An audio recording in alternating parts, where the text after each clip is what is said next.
تمام ناظرین کو میری طرف سے السلام علیکم۔ دوستو، آج ہم سر آئزک نیوٹن کی زندگی کے بارے میں بات کریں گے اور اس سے جڑے دلچسپ حقائق کو جاننے کی کوشش کریں گے۔ الیگزینڈر پوپ نے کہا تھا، فطرت اور فطرت کے قوانین رات کی تاریکی میں پنہاں ہیں۔ خدا نے کہا، جب نیوٹن آئے گا تو ہر شے منور ہو جائے گی۔ دوستو، آئزک نیوٹن عظیم ترین سائنسدانوں میں سے سب سے متاثر کن سائنسدان ہیں۔ آئزک نیوٹن 1642 عیسوی میں کرسمس کے روز انگلستان میں وولستھوپ کے مقام پر پیدا ہوا۔ اسی برس گلیلیو فوت ہوا۔ آئزک نیوٹن کو پیدا ہونے سے پہلے ہی ایک عظیم دکھ اس کا انتظار کر رہا تھا، کیونکہ اس کے پیدا ہونے سے 3 ماہ پہلے اس کا باپ اس دنیا کو چھوڑ چکا تھا اور وہ یتیم پیدا ہو رہا تھا، اور اس پر مزید یہ کہ وہ پری میچور تھا، وہ انتہائی کمزور تھا، لاغر تھا۔ لوگ اس کے بارے میں باتیں کرتے تھے کہ یہ ایک دن بھی زندہ نہیں رہ پائے گا، لیکن خدا کو اور قدرت کو کچھ اور ہی منظور تھا۔ نیوٹن غریبی اور یتیمی کے دن کاٹ رہا تھا۔ آخر ایک دن اس کو پھر ایک بڑے دکھ کا سامنا ہوا، کیونکہ جب وہ 3 برس کا ہوا تو اس کی ماں نے ایک مالدار پادری سے شادی کر لی۔ ماں باپ کی جدائی نے آئزک نیوٹن کی زندگی پر گہرا اثر چھوڑا۔ اس سے اس کی نفسیات پہ بہت برا اثر پڑا۔ وہ لوگوں کے ساتھ بات کرنے سے، لوگوں کے ساتھ میل جول رکھنے سے، دوست بنانے سے، کھیلنے کودنے سے دور بھاگنے لگا۔ وہ تنہائی کا شکار ہو گیا۔ وہ تنہا رہنا چاہتا تھا۔ بالآخر جب وہ 12 برس کا ہوا تو اس کو کنگز اسکول میں داخل کروایا گیا۔ آئزک نیوٹن اپنے دادا دادی کے ساتھ محرومی، یتیمی اور بے بسی کے دن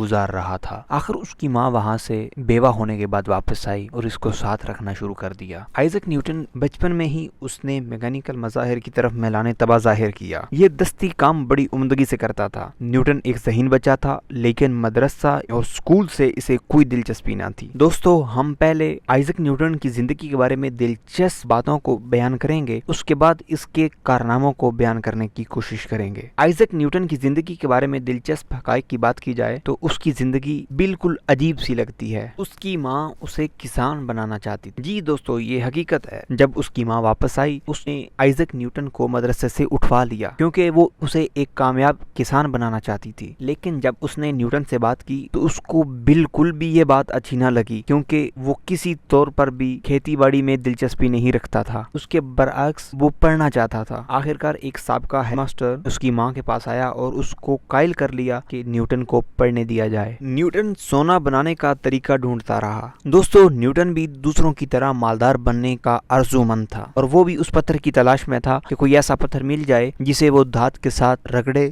اور وہ دھات سونے میں تبدیل ہو جائے۔ لیکن دوسرے سائنسدانوں کی طرح وہ بھی ناکام رہا۔ وہ 2 بار پارلیمنٹ کا رکن منتخب ہوا، بغیر الیکشن لڑے 2 بار پارلیمنٹ کا رکن بنا۔ جی دوستو، یہ حقیقت ہے کہ آئزک نیوٹن 2 بار پارلیمنٹ کا رکن بنا، اور وہ بھی بغیر الیکشن لڑے، کیونکہ پارلیمنٹ میں کیمبرج یونیورسٹی کے لیے ایک سیٹ ریزرو ہوتی تھی، جس میں کوئی ایک نمائندہ 1 سال کے لیے پارلیمنٹ کا رکن بن سکتا تھا، اور آئزک نیوٹن کو یہ اعزاز 2 بار ملا۔ لیکن وہ ہمیشہ پارلیمنٹ میں خاموش طبع ہی رہا، کیونکہ محرومیوں نے اسے بالکل خاموش طبع آدمی بنا دیا تھا۔ پارلیمنٹ میں آئزک نیوٹن پورے سال میں صرف 1 بار بولا، اور وہ بھی صرف اتنا کہ ملازم کو کہا کہ پلیز کھڑکی بند کر دو، اس سے مجھے ٹھنڈ لگ رہی ہے۔ آئزک نیوٹن نے پوری زندگی شادی نہیں کی۔ ہاں دوستو، یہ حقیقت ہے، کیونکہ آئزک نیوٹن محرومیوں میں پلا بڑھا، اور انہی محرومیوں نے اسے تنہائی پسند اور خاموش طبع بنا دیا تھا۔ وہ ہمیشہ اکیلا رہنا چاہتا تھا، اسی لیے اس نے اپنی پوری زندگی شادی تک نہیں کی۔ 1700 عیسوی میں شاہی ٹکسال کا انچارج بنا۔ 1700 عیسوی میں برٹش گورنمنٹ نے آئزک نیوٹن کو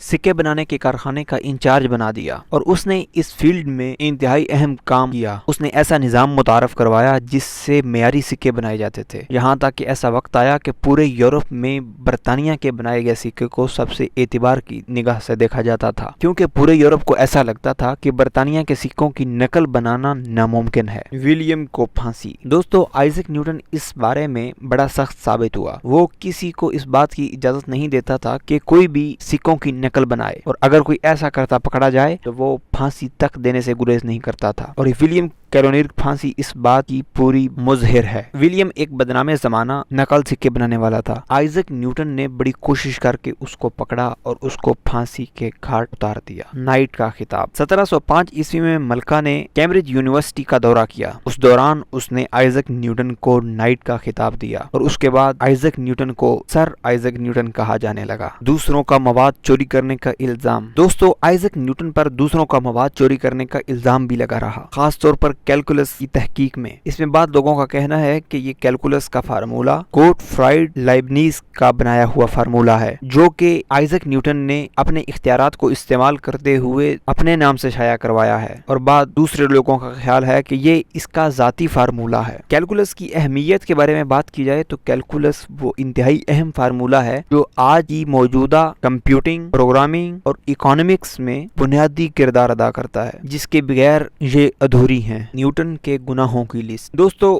جب وہ 19 سال کا ہوا تو اس نے اپنے ایک گناہوں کی لسٹ بنائی جو آج بھی محفوظ ہے۔ پہلا گناہ یہ لکھتا ہے کہ اپنی ماں اور اپنے سوتیلے باپ کو یہ دھمکی دی کہ یہ ان کے گھر کو جلا دے گا۔ دوسرا گناہ آئزیک کہتا ہے میں خود مرنا چاہتا ہوں اور میں چاہتا ہوں کہ دوسرے بھی مر جائیں۔ ایک وبا ایک عظیم قانون کا سبب ثابت ہوئی۔ دوستو، 1665 عیسوی میں طاعون کی وبا پھیلی تو یہ آئزیک نیوٹن اس وقت کیمبرج یونیورسٹی میں تھا، تو اس وقت لاک ڈاؤن کی صورتحال چل رہی تھی۔ کیمبرج یونیورسٹی نے اپنا کیمپس بند کرنے کا اعلان کیا تو یہ بھی اپنا بوریا بستر سمیٹ کر اپنے گھر لوٹ آیا۔ جہاں پہ اس کا گھر تھا اس کے آس پاس سیب کے کافی درخت تھے، اور اسی وجہ سے وہ ایک درخت کے پاس بیٹھا تھا تو اس نے ایک سیب کو گرتا ہوا دیکھا تو یہ سوچ میں پڑ گیا یہ کیوں گرا ہے۔ اس کی وجہ سے کشش ثقل کا قانون معرض وجود میں آیا۔ دوستو، اگر آئزیک نیوٹن کے کارناموں کے بارے میں بات کی جائے تو سب سے پہلے ذہن میں جو کارنامہ آتا ہے وہ کشش ثقل کا قانون ہے۔ یہ وہ عظیم قانون ہے جس نے اس کو ہمیشہ کے لیے امر کر دیا۔ دوستو، آئزیک نیوٹن ایک سیب کے درخت کے پاس بیٹھا تھا تو اس کے قریب ایک سیب گرا۔ یہ سوچ میں پڑ گیا کہ یہ سیب آخر نیچے کیوں گرا۔ اس پر پوری تحقیق کرنے کے بعد اس نے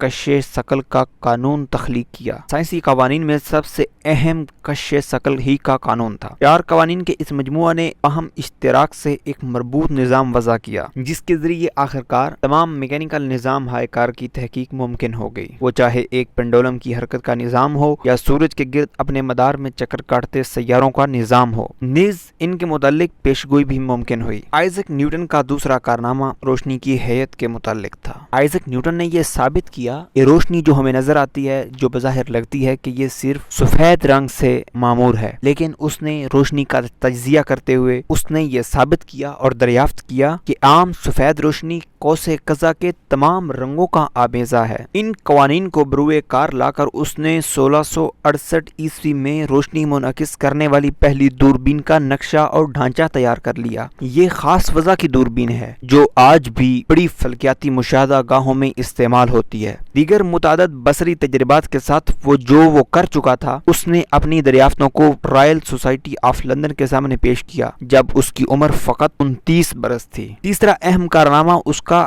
علم الاحصاء کی ایجاد مانا جاتا ہے، یعنی کیلکولس کی۔ یہ جدید ریاضیات کی انتہائی اہم ایجاد نہ صرف وہ سوتا ہے جس سے جو یہ ریاضیاتی نظریہ کے دائرے کا بیشتر حصہ پھوٹا ہے، بلکہ یہ ایسا ناگزیر اوزار بھی ہے جس کے بغیر جدید سائنس کی بیشتر کامیابی ممکن ہی نہیں تھی۔ اس طرح کی مختصر ویڈیو میں نیوٹن کی تمام دریافتوں کی مکمل تفصیل دینا ممکن نہیں، کئی ایک کم اہمیت کی حامل ایجادات کا یہاں ذکر نہیں کیا گیا، حالانکہ اپنے طور پر وہ اہم ایجادات تھیں۔ نیوٹن نے حرکیات اور علم صوتیات میں بھی گراں بہا اضافے کیے ہیں۔ اس نے معیار حرکت اور زاویہ دار معیار حرکت کے تحفظ کے ازحد وقی طبی قوانین پیش کیے ہیں۔ اس نے ریاضیات میں 2 عددی کلیہ دریافت کیا۔ اسی نے ستاروں کے ظہور کی اولین معقول توجیہ پیش کی۔ بلا شبہ نیوٹن واقعی دنیا کا سب سے عظیم اور سب سے متاثر کن سائنسدان تھا۔ یہی وجہ ہے کہ اس کے اپنے تو اپنے اس کے مخالف بھی اس کے نغمہ سرا تھے۔ لائبنیز جو نیوٹن کا دوست بھی نہیں تھا بلکہ ایک معاملے میں دونوں میں شدید تلخ کلامی بھی ہوئی جو کیلکولس کا معاملہ تھا، وہ ایک جگہ لکھتا ہے، آفرینش دنیا سے نیوٹن تک علم ریاضیات کو پیش نظر رکھا جائے، بے شک اس اکیلے کا کام باقی تمام علم سے کہیں بہتر ہے۔ عظیم فرانسیسی سائنسدان لالاس رقم تراز ہے، نسل انسانی کی کسی بھی دوسری خود ساختہ شے کی نسبت قوانین کہیں بہتر ہے۔ دوستو، بالآخر یہ عظیم سائنسدان 1727 عیسوی میں انتقال کر گیا۔ اسے ویسٹ منسٹر کے گرجا میں دفنایا گیا اور وہ پہلا سائنسدان تھا